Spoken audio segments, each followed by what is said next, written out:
As a director, what was your motivation for becoming such? Becoming a director? Yeah. I was in college. Okay. I was Where'd you at go? Canisius College in Buffalo, New York. Wow. I'm from Buffalo, New York. Okay. I was working under Coach John Beeline. Coach Beeline ended up going to Michigan and went to the Final Four. But I was working under him. As a sophomore, I convinced him to hire me as an assistant coach. And so I was an assistant coach as a sophomore. Okay. Most people don't become an assistant coach till like grad school. So I got to be an assistant coach under him. So while I'm working, I'm in school and I took an English class and I had to take English, and I decided to take a screenwriting class, and I was just blown away by the idea that you can make movies doing something that came so natural to me. Really? Writing a script was like so natural, and like dialogue was so easy for me because I've got so many characters of people that I grew up with in my head and so many stories that it was just too easy. And I'm like, this is too easy. You can make money doing this? I was like, that's crazy. And I just fell in love. Gotcha. So, what was the title of your first film? One Blind Mouse. Really? Okay. One Blind Mouse. How did that come about? Which I still want to do that movie. Okay. Because the concept was, it was a romantic comedy about a guy who was a player. Okay. And he was always tricking women into dating him. And he overheard this woman say she has a thing for handicapped men. Okay. So he pretended to be blind and bumped into her or whatever, and she wanted to take care of him and nurture him and fall in love with him until she found out that he wasn't really blind. Wow. So yeah, that was my one. Sounds like a perfect romantic comedy kind of thing going on right there. Yeah, I thought it was a great story. It was a terrible execution, by the way. Yeah, real story. It was bad execution. Okay. It was my first movie, but I learned that you can't tell all that daggone dialogue. Okay. I had dialogue for days, and it becomes so boring. But as a writer, you fall in love with your own dialogue. And I learned in that movie, don't fall in love with your dialogue. That's something. Now, You know what I mean? When you say don't fall in love with your dialogue, for any budding cinematographers or directors, what does that mean? What does it mean to you? You have to learn how to say no to yourself. You know what I mean? Because you think because you did it, it must be amazing. You know what I mean? I wrote it, so it's awesome. It's great. It has no flaws. Nobody talk about it. And I remember I had a good friend of mine, and he read my first script that Hollywood paid attention to, The Trunk. And he read it and said, that ain't it. Wow. And I was like, what? Like, if you're an artist, when someone says that ain't it, it is crushing. Yes, I can understand that. Crushing. And it's like, what do you mean it ain't it? And he's like, dude, you're so much better than this writing. And I'm like, what? And he made me go home and go, I'm gonna show you what's better than that. And I just changed everything, and I just got, I took stuff out. And I learned from One Blind Mouse that you can't have 5 pages of dialogue. Okay. You gotta shrink that down to 2 pages, sometimes 1. And you gotta find out what's the most important thing. What are you trying to say in here? Because I know you think your dialogue's so amazing that everyone's gonna love it. But are they? Can you really look at, you gotta learn how to look at that dialogue and say, okay, well, I really said this 3 times in these 5 pages. I could have just said it once. And I didn't have to say this. Well, this is funny. Make sure that's there. So you really gotta like edit yourself. And sometimes you need somebody else to help you edit yourself. What is the hardest thing about filmmaking that comes to your mind? Well, there's not one filmmaker who will disagree with this one. Okay. Money. You know what? I can understand that. That is the hardest part of being a filmmaker, because without it, you can't make a film. This is true. So that's the hardest part of making a movie is money. The second hardest thing is people. What do you mean by that? Because you're talking about a medium where there's so many different characters, so many different human beings. Yeah. You got good people, bad people, narcissistic people,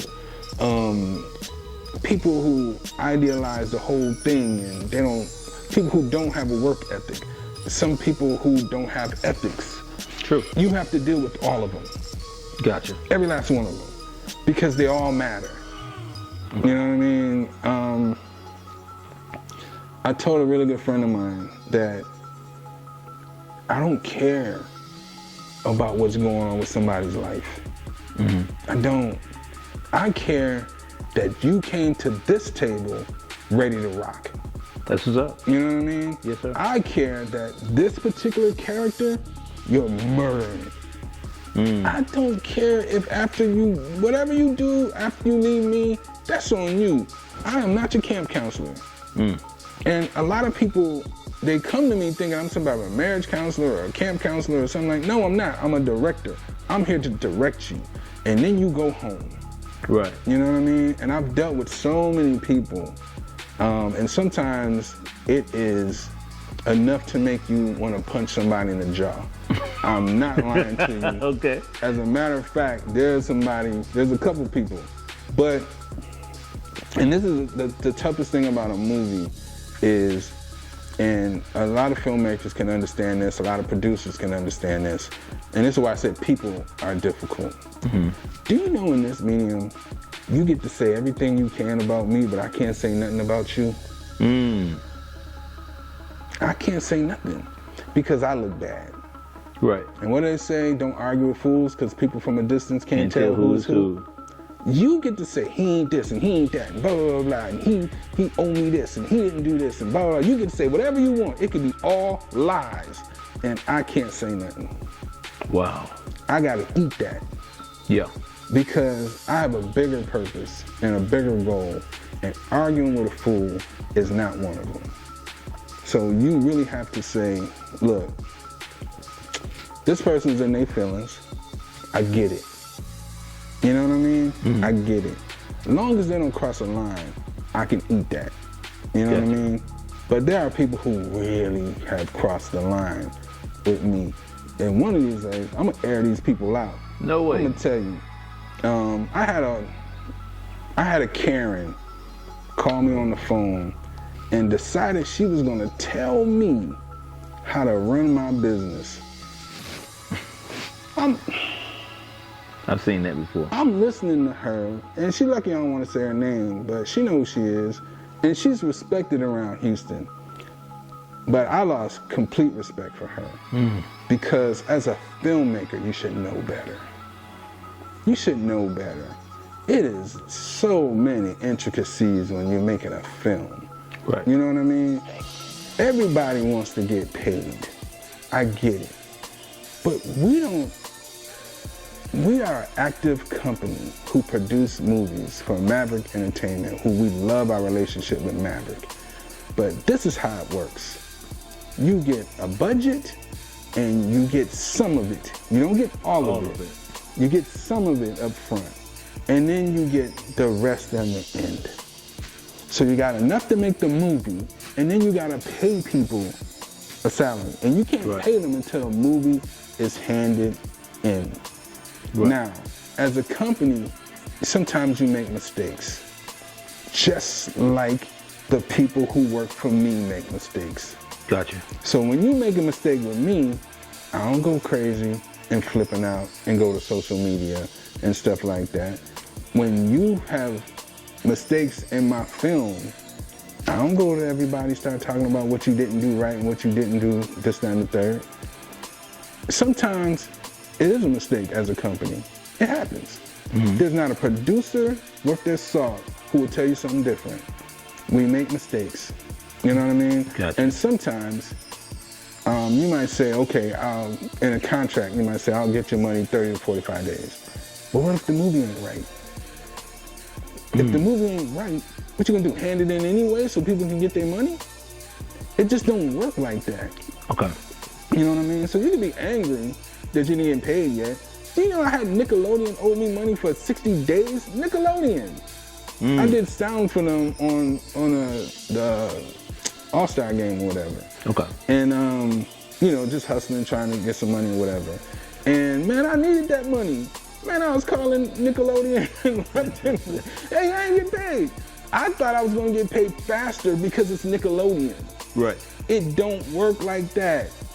So it was like 2 months before I got paid. Now I say it's 2 months. It could have been like 3 weeks, but it felt like 2 months. Gotcha. But it took a long time. It definitely was like over a month before I got paid.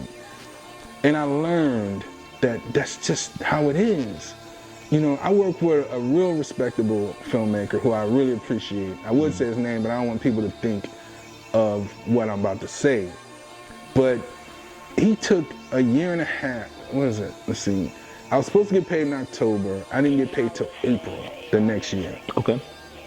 He will tell you, I never called him tripping out about it, because by then I had been seasoned enough to know he probably didn't even hand the movie, the series in yet. He probably still working on some things, probably had some things going on, da-da-da-da.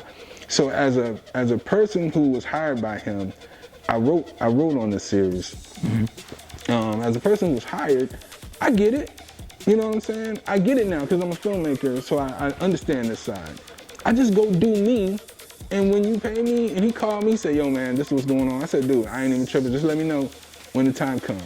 When the time came, he hit me up, he said, hey, it's coming to you, blah, blah, blah. I'm like, ooh, right on time. It's been almost a year, but it's right on time still. Because I've done other stuff, I've moved on. And that's what you should do.